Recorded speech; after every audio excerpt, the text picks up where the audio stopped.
Asyhadu an la ilaha illallah wahdahu la syarika lah wa asyhadu anna Muhammadan abduhu wa rasuluhu la nabiyya wa la rasula ba'da. Thumma uhayyikum bi tahiyatil islamiyah, tahiyatin thayyibatin mubarakah, tahiyatu min indillahi, tahiyati ahlil jannah. Assalamu alaikum warahmatullahi wabarakatuh.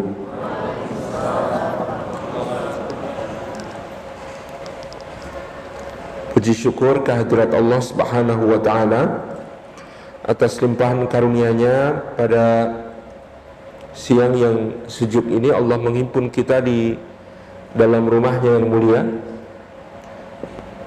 di masjid yang kita cintai ini, yang dalam kondisi darurat bisa langsung berubah menjadi pesawat terbang seperti ini.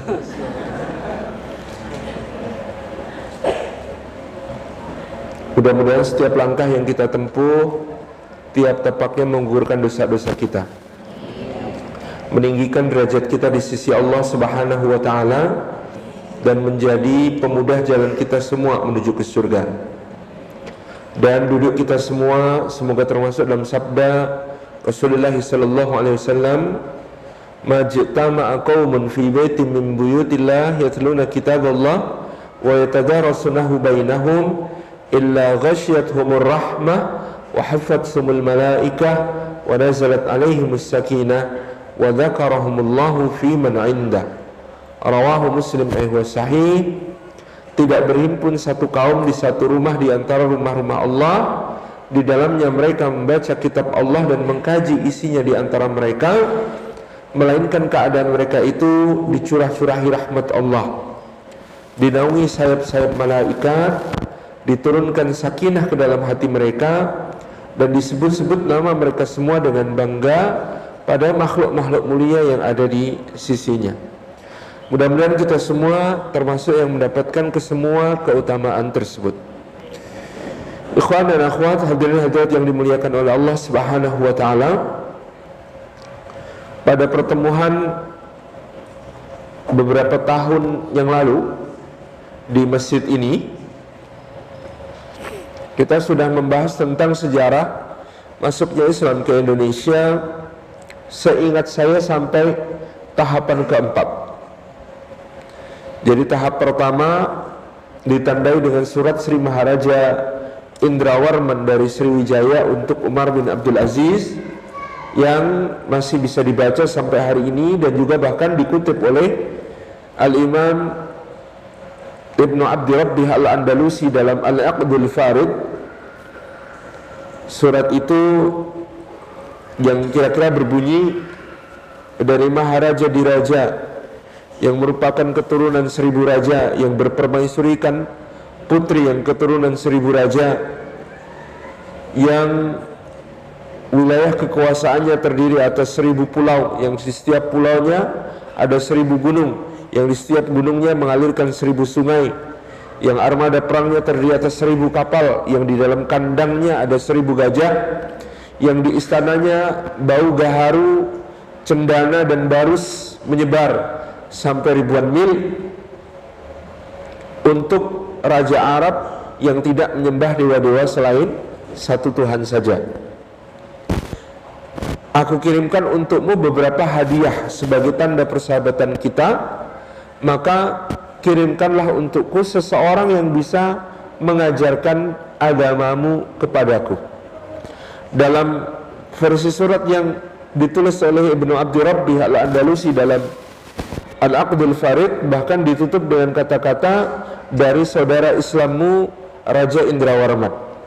Jadi di sini menunjukkan gelombang dakwah pertama Islam di Nusantara ini sangat awal. Kalau itu adalah masa pemerintahan Sayyidina Umar bin Abdul Aziz rahimahullah ta'ala, maka itu antara tahun ke-97 sampai tahun ke-100 Hijriah. Berarti masih masuk abad pertama Hijriah. Islam ini telah hadir ke Nusantara. Surat Indrawarman menunjukkan bahwa dia di ibu kotanya, diperkirakan di daerah sekitar Palembang sekarang, itu berarti di pelabuhannya sudah banyak berlabuh para pedagang muslim, karena surat itu dikirim dengan hipotesis dia sudah kenal dengan pedagang-pedagang muslim yang berakhlak mulia, yang berlabuh di pelabuhannya, dan dia menjadi tertarik kepada mereka. Gelombang pertama ini surut dengan kudeta yang terjadi di Sriwijaya.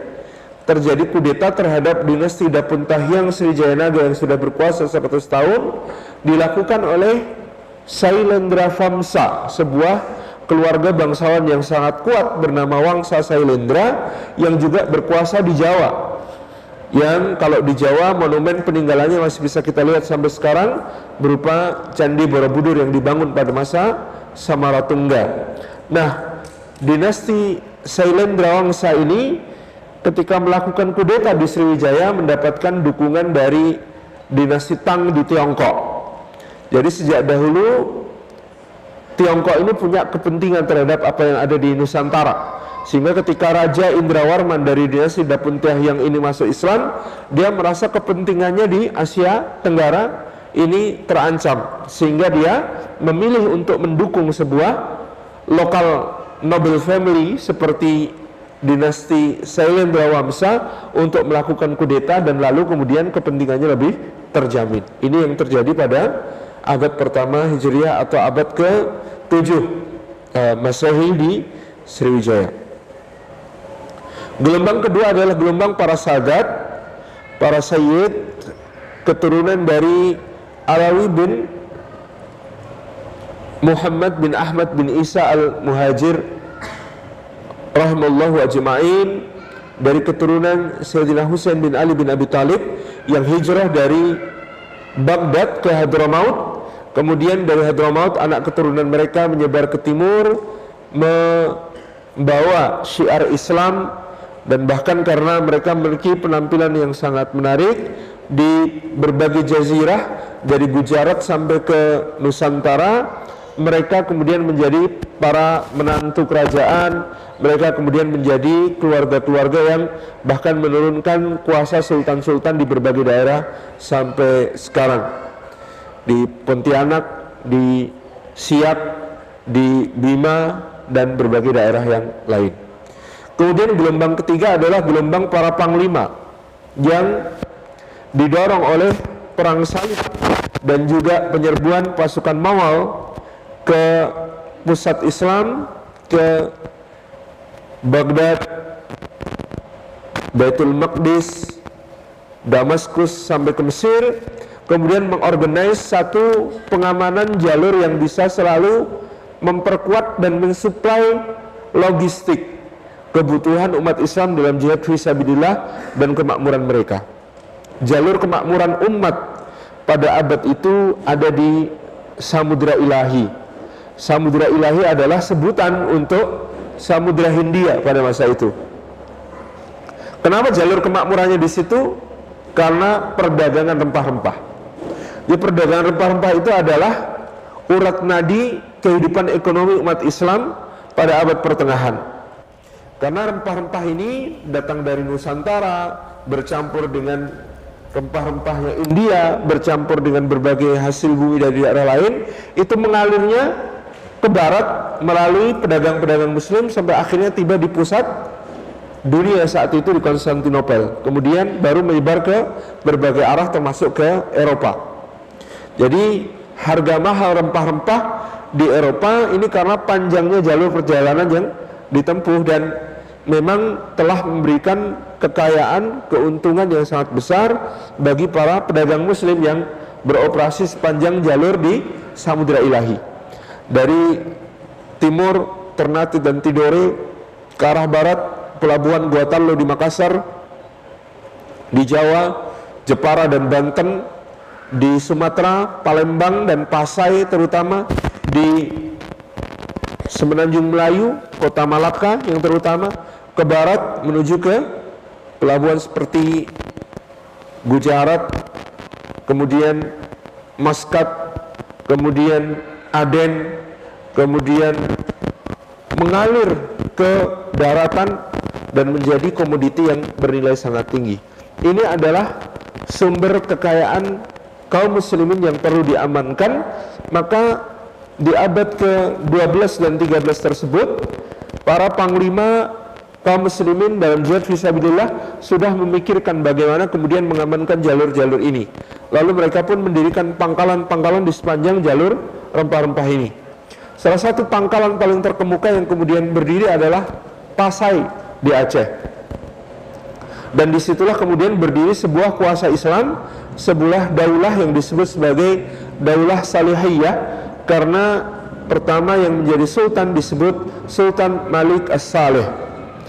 Pangkal teori salahnya Sunuk Hurbrons tentang masuknya Islam ke Nusantara dengan mendasarkan pada teori Gujarat, dengan dianggap Islam masuk ke Indonesia abad ke-13 ditandai berdirinya Kesultanan Samudra Pasai dengan ciri-ciri peradaban, yaitu batu nisannya mirip dengan yang ada di Gujarat. Itu dari sini.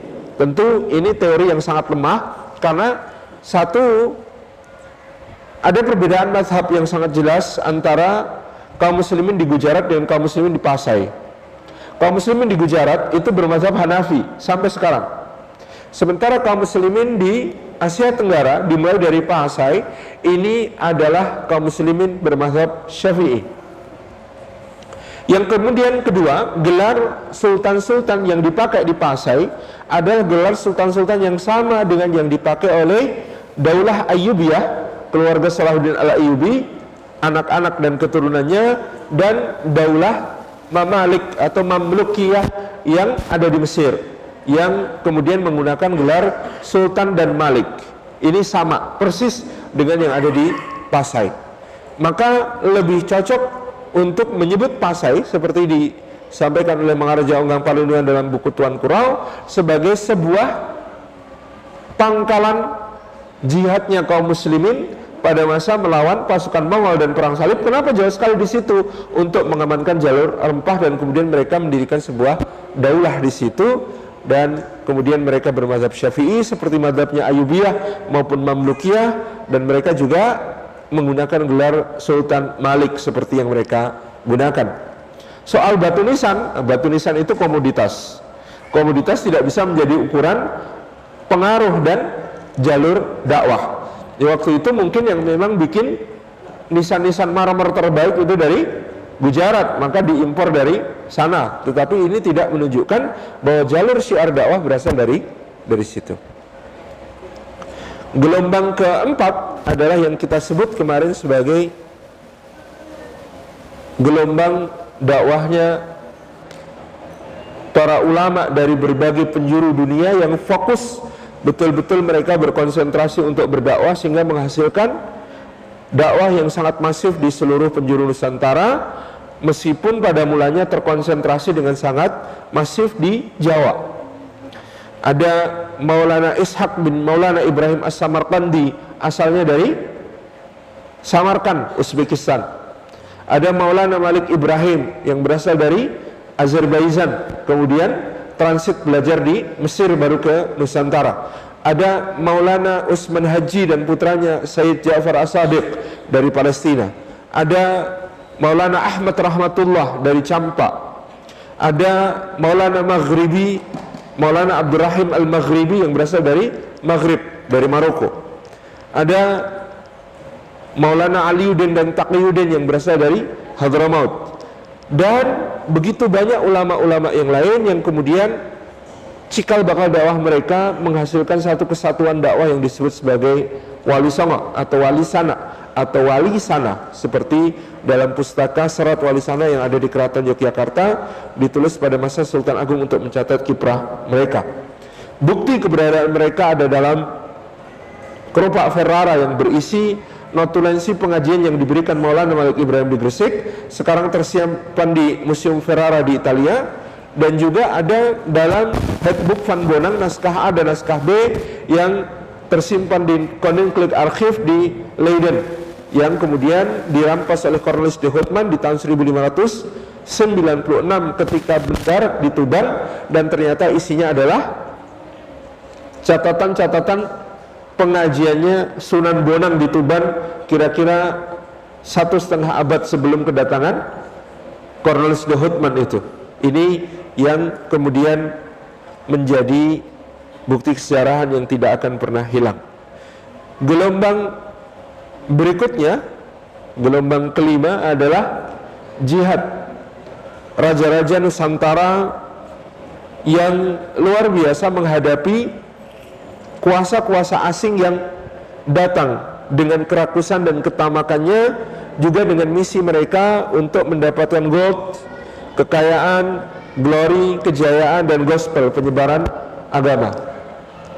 Di buku Sang Pangeran dan Janisari terakhir saya mengulas bahwa secara tidak sengaja dan bukan niat beliau, dan beliau tidak bisa disalahkan atas hal itu, Muhammad Al-Fatih punya andil dalam datang dan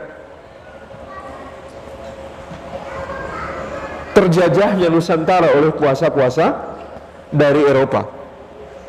Bagaimana ceritanya? Pada tahun 1453, pada saat beliau menaklukkan Konstantinopel, maka Muhammad Al-Fatih berhadapan dengan musuh yang sangat kuat, bukan hanya dari Kekaisaran Bizantin atau Romawi Timur yang berkuasa di Konstantinopel. Justru musuh terberat beliau adalah angkatan laut yang terdiri dari pedagang-pedagang Genoa dan Venesia. Pedagang-pedagang Genoa dan Venesia berasal dari negara-negara kota di pantai Italia, yang mereka ini kaya dari perdagangan rempah-rempah yang mereka ambil dari Konstantinopel, kemudian mereka distribusikan ke Eropa. Karena Muhammad Al-Fatih mengetahui hal ini, begitu dia berhasil menaklukkan Konstantinopel, maka dia menutup pasar rempah-rempah Istanbul ini, pasar rempah-rempah di Konstantinopel ini, untuk seluruh pedagang Eropa, terutama Genoa dan Venesia, sehingga dengan ini mematikan kota dagang Genoa dan Venesia sebagai pembalasan atas apa yang mereka lakukan, menghalang-halangi Muhammad Al-Fatih dalam penaklukan Konstantinopel. Akibatnya apa? Di Eropa terjadi krisis rempah-rempah. Pada masa pemerintahan Bayezid, putra Muhammad Al-Fatih, Bayezid II, di Eropa dilaporkan pada tahun sekitar 1480, harga 1 gram lada itu dibayar dengan 2 gram emas. 1 gram lada itu dibayar dengan 2 gram emas, karena saking langka dan mahalnya rempah-rempah di Eropa pada saat itu. Kelangkaan rempah-rempah di Eropa, padahal dia adalah barang yang sangat dibutuhkan untuk memberi kehangatan badan mereka di musim dingin, dan juga untuk memberi rasa pada masakan mereka yang sampai sekarang juga tidak terlalu punya rasa gitu ya. Antum kalau makan masakan Eropa asli itu dari ujung utara di Skandinavia sampai ujung selatan agak selamat karena Italia, Yunani itu interaksinya dengan peradaban Laut Tengah yang lebih kaya. Tapi kalau yang dari Eropa Tengah sampai ke Eropa Utara itu rasanya sama, plain. Maka kemewahan itu adalah salt and pepper. Bumbu utama yang menjadi kemewahan di daerah itu adalah salt and pepper, garam dan lada. Itu sudah cukup. Bagaimana ikan-ikan yang sudah diawetkan busuk gitu ya, daging-daging yang dikeringkan, alot, dan itu hanya bisa selamat, bisa dimakan kalau dengan bumbu-bumbu tadi. Ini yang terjadi pada saat itu. Nah, inilah yang mendorong, dipelopori oleh Portugis dan Spanyol. Ketika itu bangsa Eropa berusaha mencari jalan rempah sendiri, karena kalau mengandalkan yang dari Istanbul ini sudah nggak dapat, karena sudah ditutup oleh Muhammad Al-Fatih dan Bayezid putranya. Apalagi dengan Reconquista, Andalusia ditaklukkan kembali oleh kuasa Kristen Eropa di bawah Ferdinand dan Isabella dari Aragon dan Castilia. Maka yang terjadi adalah pengungsi Muslim dan Yahudi ini masuk ke Turki Utsmani, dan ketika itu Sultan Salim I, cucunya Muhammad Al-Fatih, bersumpah kalau mereka membunuhi Muslimin di wilayah kekuasaannya di Andalusia, saya juga akan membunuh orang-orang Kristen di wilayah saya. Nah, kemudian ketika itu beliau dicegah oleh muftinya Syekhul Islam, yang kemudian mengatakan, wahai baginda Sultan, ini bukanlah hal yang harus dibalas seperti itu caranya, karena kita adalah kaum muslimin yang membawa misi rahmat bagi semesta alam. Jadi ini yang membatalkan niat Salim I untuk membunuh semua orang Kristen di wilayah kekuasaannya. Semula sudah diniati begitu, karena melihat kaum muslimin di Andalusia dibantai oleh Ferdinand dan Isabella. Singkat cerita, Portugis dan Spanyol merintis jalan, mencari jalan ke negeri asal rempah-rempah. Dan kita tahu sejak Vasco da Gama sampai ke Tanjung Harapan, sejak Alfonso de Albuquerque sampai ke Malacca, gitu ya, sejak Columbus salah jalan ke barat, gitu ya.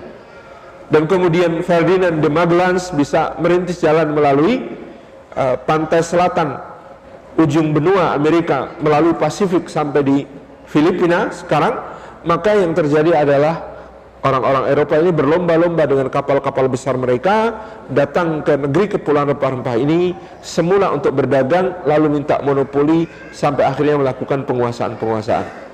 Jadi istilahnya secara tidak langsung gara-gara Muhammad Al-Fatih, gitu ya, kemudian terjadilah penjajahan di Nusantara. Meskipun itu bukan salah beliau, tapi secara analisis kronologis historis itu memang terjadi yang demikian.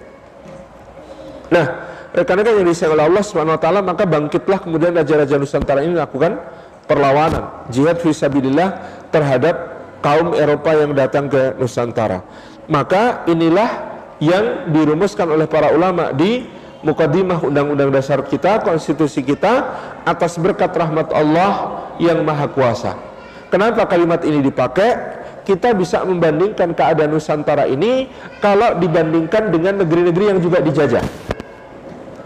Negeri-negeri yang dijajah dan tidak memiliki elan jihad fisabilillah seperti Nusantara, itu penduduknya binasa. Teman-teman yang disayang Allah, benua Amerika itu sebelum kedatangan Columbus, Hernando Cortés, Francisco Pizarro ataupun Amerigo Vespucci, menurut estimasi para sejarawan, jumlah penduduk natif Amerikan itu, yang salah sebut jadi Indian itu sekarang diestimasikan antara 50 sampai 110 juta orang. Sebelum kedatangan Columbus dan sekutu-sekutu dan rival-rivalnya itu, penduduk benua Amerika itu, natif Amerikan itu 50 sampai 110 juta orang. Di mana mereka sekarang? Di Amerika Utara habis tanpa sisa, di Amerika Selatan tersisa karena mereka berhasil beradaptasi lalu melakukan asimilasi, percampuran. Orang Latin nikah dengan mereka menghasilkan mestizos yang ini adalah keturunan campuran dengan natif Amerikan. Selamatnya di situ. Tapi coba perhatikan Amerika Utara, habis sama sekali. Inilah yang disebut sebagai dijajah, habis, betul-betul habis. Kalau kita melonok ke dekat kita, ada tetangga kita, negara yang terdiri dari satu benua namanya Australia. Sebelum kedatangan Kapten James Cook, Admiral Flinders, dan beberapa tokoh lain dari Inggris ke benua baru itu, maka bisa kita ketahui estimasi sejarawan tentang jumlah aborigin penghuni benua Australia, natif Australian itu jumlahnya antara 8 sampai 20 juta orang. Kita bisa bayangkan Australia itu dulu ada 8 sampai 20 juta aborigin yang menjadi penduduk asli. Sekarang tersisa berapa? Data terakhir mereka tersisa 45.000 orang. Itu pun dikonservasi untuk Australia seakan-akan mengatakan pada dunia kami masih ramah pada penduduk asli. 45.000 yang terbantai berapa juta? Subhanallah. Jadi kalau ada Australia kok ngajarin kita bagaimana mempersaudarakan atau memperlakukan saudara-saudara kita di Papua, historis itu. Kalau ada Australia kok mengajari kita bagaimana memperlakukan saudara-saudara kita di Papua, historis sekali. Apa yang mereka lakukan pada natif Australian itu sangat-sangat mengerikan dibandingkan apa yang kemudian katakanlah zalim pemerintah kita sejak tahun 60-an gitu ya, ketika pembebasan Irian Barat. Toh jauh lebih baik keadaannya. Orang Papua tidak punah, tidak seperti aborigin yang harus dikonservasi. Meskipun kata Ustadz Fadlan Garamatan, satu-satunya cara membuat orang Papua cinta NKRI adalah Islam. Asal mereka kemudian bersaudara dengan kita dalam akidah dan Islam, insya Allah itu sudah otomatis pasti cinta NKRI. Hampir seperti itu. Jadi pengalaman dakwah beliau di lapangan menunjukkan hal yang serupa. Misionaris-misionaris dari berbagai negara yang datang itu memang memelihara kemiskinan dan keterbelakangan untuk dijual sebagai proposal ke berbagai pihak untuk mendapatkan dana yang nyaris tak terbatas bagi mereka. Jadi orang Papua dididik oleh orang-orang Barat, dalam tanda kutip dididik, untuk tetap menomorsatukan babi dibandingkan bayi. Jadi kalau teori dasar dari Orang-orang barat yang datang ke Papua itu yang disusui pertama itu anak babi, bukan anaknya sendiri. Di ibu-ibu Papua kita itu masih tetap diajari seperti itu demi dijual proposal kepada LSM asing. Ini yang ada di Papua. Subhanallah gitu ya. Nah, rekan-rekan yang disayang oleh Allah Subhanahu wa taala, maka betul rumusan para ulama kita, founding fathers negeri ini, bahwa atas berkat rahmat Allah, kita ini kalau 100 tahun sebelum kedatangan penjajah, Allah tidak mengirimkan dai-dai mulia yang punya kesuksesan luar biasa. Saya berani mengatakan Wali Songo ini, kalau disebut Wali Songo itu bisa mewakili semua, jumlahnya jauh lebih banyak daripada sekedar 9. Tapi tentu tidak sebanyak yang kita bayangkan hari ini. Ya, ulama yang jumlahnya tidak banyak, di bawah 20 lah jumlah ulama-ulama tokoh-tokoh utamanya ini, yang kemudian melakukan proses dakwah dalam jangka waktu kurang dari 50 tahun, sebuah kemaharajaan berdasar Hindu-Buddha namanya Majapahit, dalam jangka waktu kurang 50 tahun, itu penduduknya 90% convert jadi muslim. Itu zaman sekarang kalau antum ditugasi, jangan 9 lah, 90 orang dikasih waktu 50 tahun ke Tiongkok, bisa nggak? Bisa nggak nasib Tiongkok kayak Majapahit gitu, yang tiba-tiba penduduknya berubah menjadi muslim dalam jangka waktu kurang dari 50 tahun. Luar biasa kiprah mereka di dalam dakwah ini, dan inilah yang menyelamatkan Nusantara dari penjajahan. Sehingga kita ini, saya selalu mengembangkan narasi ini, kita ini bukan 350 tahun dijajah. Toh secara faktual kita nggak ada yang 350 tahun full dijajah. Aceh itu baru dinyatakan takluk tahun 1910. 1945 sudah merdeka, berarti dijajahnya cuma 35 tahun. Keraton Yogyakarta itu secara de jure, secara hukum selalu berdaulat, tidak pernah dijajah. Bahwa secara de facto banyak halnya diintervensi oleh Belanda, yes. Tapi secara de jure itu negara berdaulat sampai kemerdekaan, lalu dia menggabungkan diri dengan Republik Indonesia. Itu. Jadi kita ini bukan 350 tahun dijajah, kita ini 350 tahun berjihad melawan penjajahan. Narasi yang lebih tepat adalah begitu. Kalau dijajah betulan harusnya kayak Amerika. Kalau dijajah betulan harusnya kayak Australia. Penduduknya ganti betulan, dari kulit merah jadi kulit putih, dari kulit hitam jadi kulit putih. Itu namanya dijajah. Sementara yang kita lakukan ternyata sudah dijajah sekian lama, katanya kita masih bisa bertahan. Sekarang jumlahnya 260 juta. Dijajah macam apa itu? Pasti bukan dijajah, itu pasti berjihad melawan penjajahan. Bahwa dalam berjihad ada menang, ada kalah, silih berganti, yes. Tetapi itu adalah jihad melawan penjajahan yang bukan 350 tahun dijajah, tapi 350 tahun berjihad melawan penjajahan.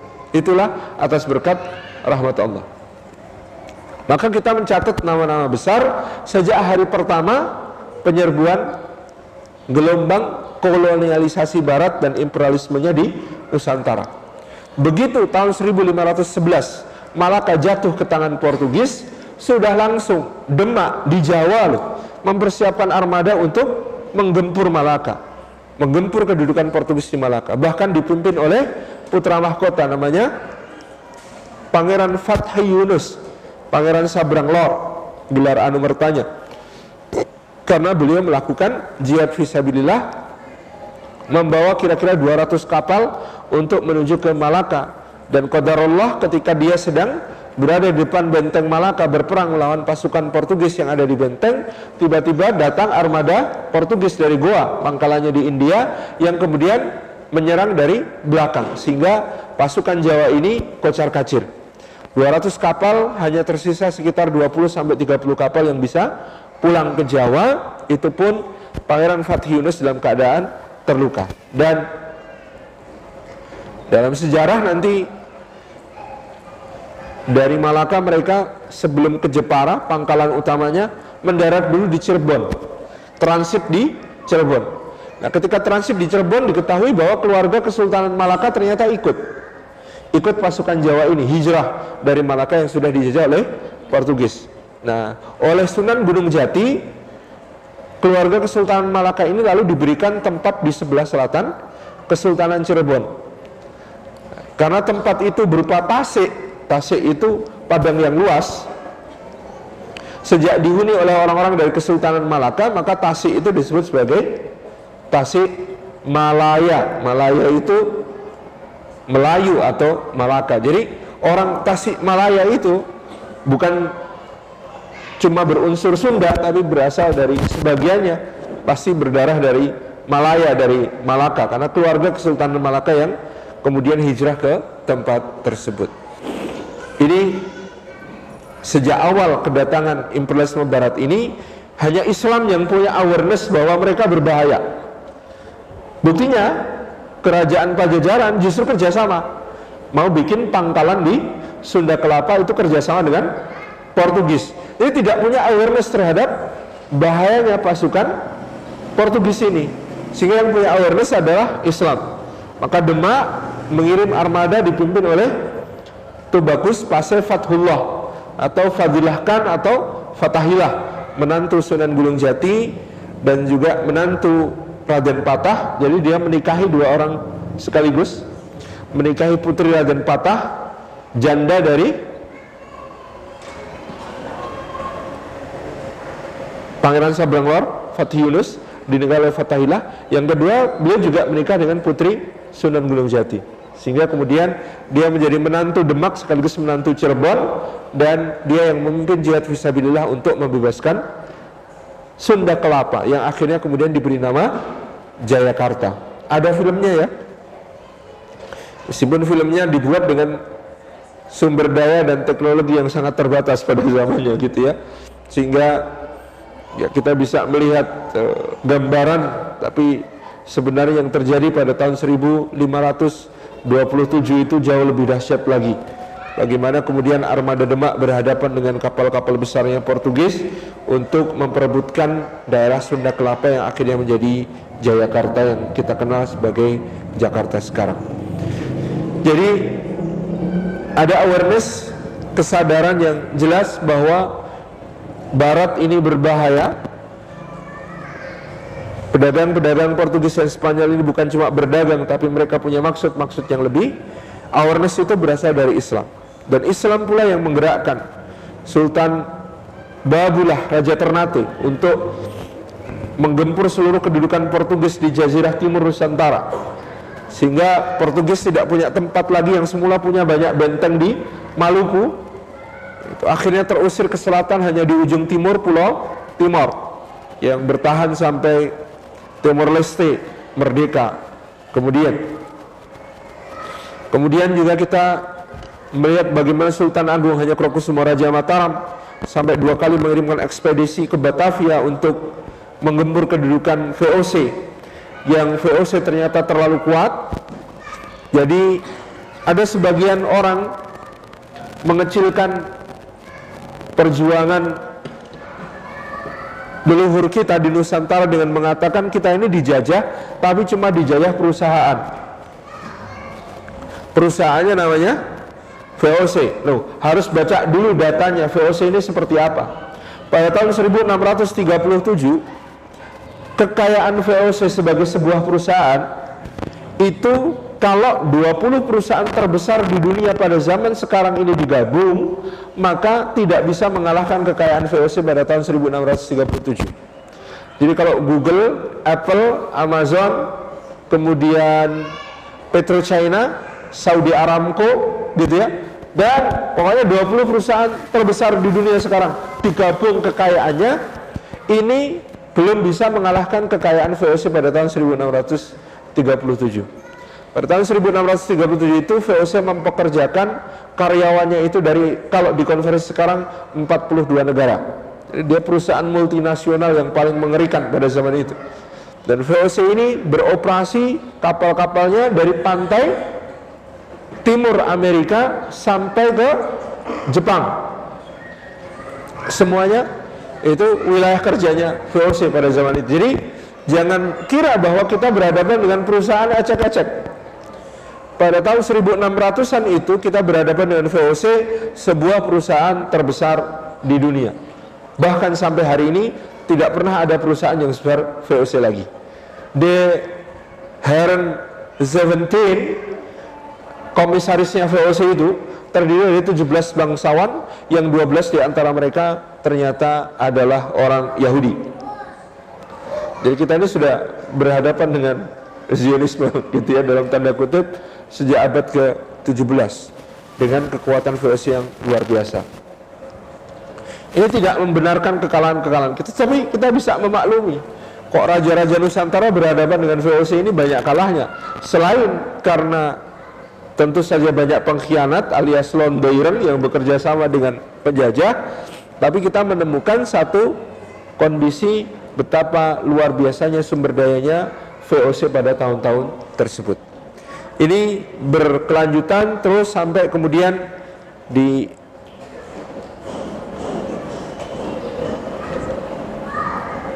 Aceh ada Iskandar Muda, kemudian di Gua Tallo ada Sultan Hasanuddin, kemudian di Madura ada Pangeran Trunojoyo, lalu di abad berikutnya ada Sultan Taha Saifuddin dari Jambi, ada Sultan Mahmud Badarudin II dari Palembang, ada Pangeran Diponegoro di Jawa, ada Tuanku Imam Bonjol di Sumatera.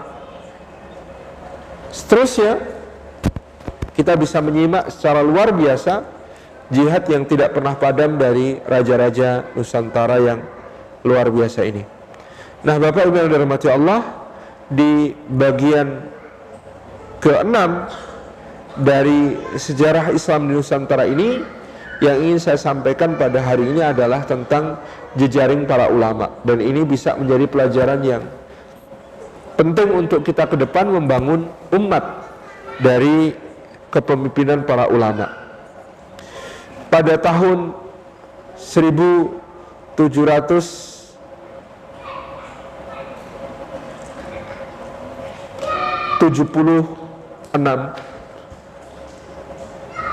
Gubernur Jenderal Petrus Albertus van der Parra di Batavia itu tidak bisa tidur hampir sebulan. Apa sebabnya? Hanya gara-gara sebuah surat. 3 surat paling tidak yang ditemukan. Yang diperkirakan ada, tapi yang ditemukan 1 surat. Surat siapa? Surat ini ditulis oleh seorang ulama Nusantara yang bermukim di Masjidil Haram, namanya Syekh Abdus Samad Al-Falimbani. Syekh Abdus Samad Al-Falimbani ini menulis surat untuk para penguasa Nusantara. Surat yang berhasil ditemukan adalah surat untuk Sri Susuhunan Pakubuwono III di Surakarta. Surat lain diperkirakan dikirim kepada Pangeran Arya Mangkunegoro I di Surakarta dan Sri Sultan Hamengkubuwono I di Yogyakarta. Isinya apa surat-surat itu? Isinya memotivasi, mendorong, menyemangati dan menjanjikan surga bagi yang berjihad fisabilillah melawan VOC. Jadi surat ini yang ditulis di Masjidil Haram itu memberikan penyemangat yang luar biasa kepada raja-raja ini untuk berjihad fisabilillah. Dan raja-raja ini memang dahulunya mujahid. Arya Mangkunegoro bersama Hamengkubuwono I pada masanya adalah mujahid yang berjuang 9 tahun melawan VOC sampai VOC nyaris bangkrut.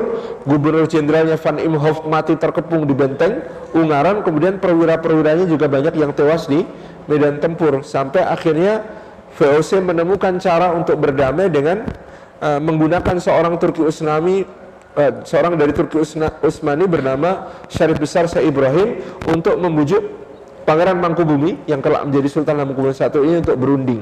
Lalu berunding, hasilnya negara Mataram dibagi 2. Mangkubumi mendapatkan separuh negara Mataram yang kemudian disebut sebagai Keraton Yogyakarta.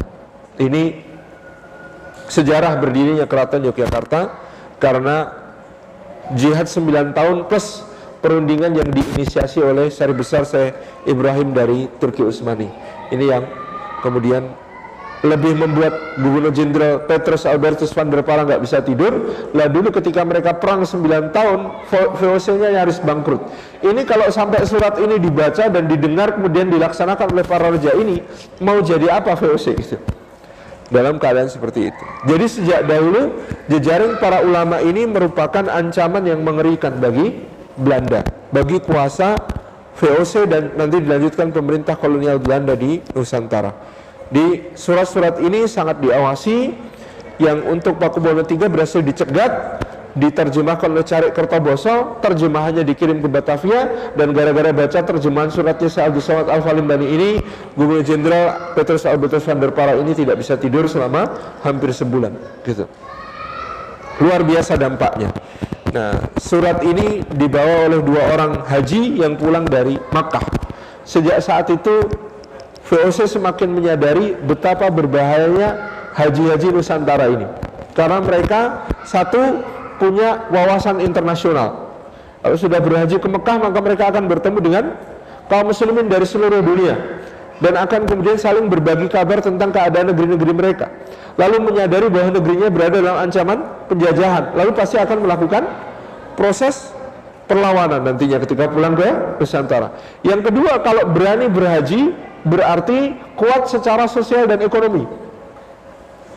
Nggak mungkin orang berhaji itu miskin dan lemah, karena untuk perjalanannya saja itu berangkatnya setahun, di sananya setahun paling tidak, lalu pulang setahun. Itu kalau tidak sekaya-kayanya kaya dan tidak sekuat-kuatnya kuat, nggak mungkin itu.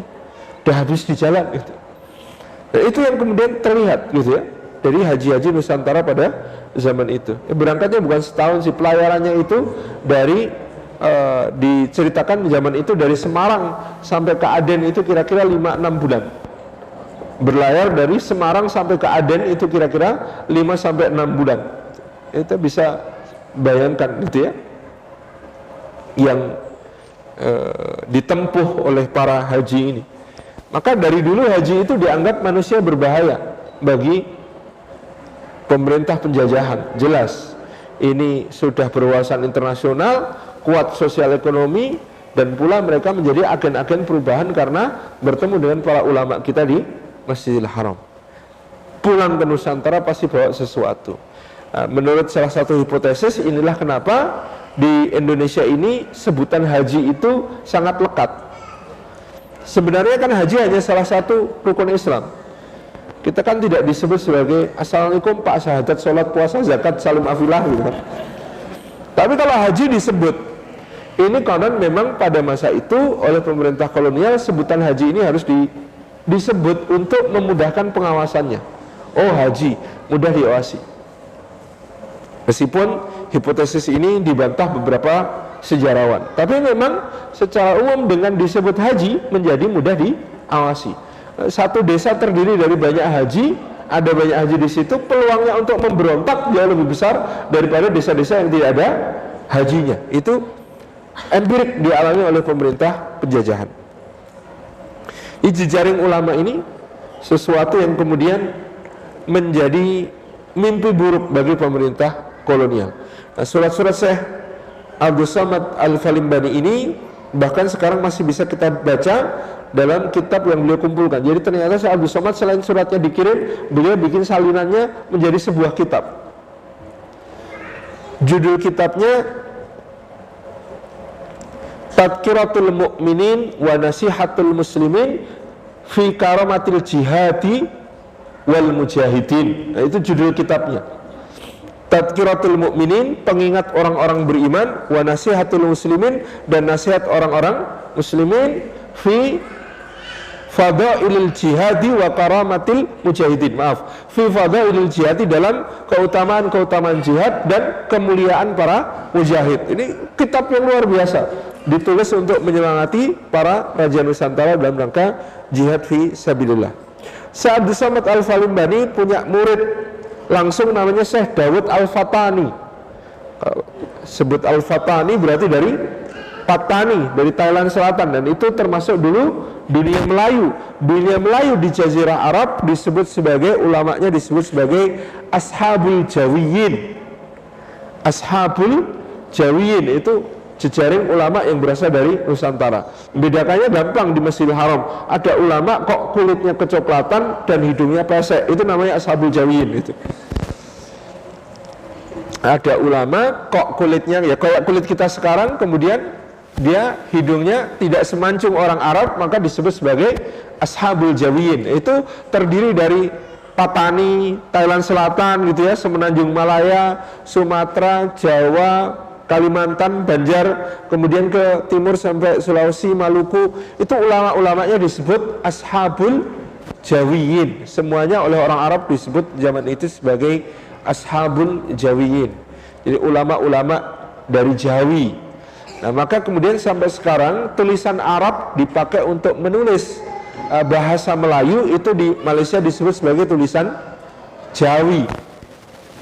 Tulisan Jawi. Kalau di Jawa malah disebut sebagai tulisan Arab Pegon. Arab Pegon, Pegon itu artinya ditambahi. Kenapa disebut Arab Pegon? Karena tulisannya tulisan Arab, tetapi ditambahkan tanda-tanda baca tertentu untuk menyesuaikan dengan bahasa Jawa dan bahasa Melayu. Huruf ngain ya bahasa Jawa.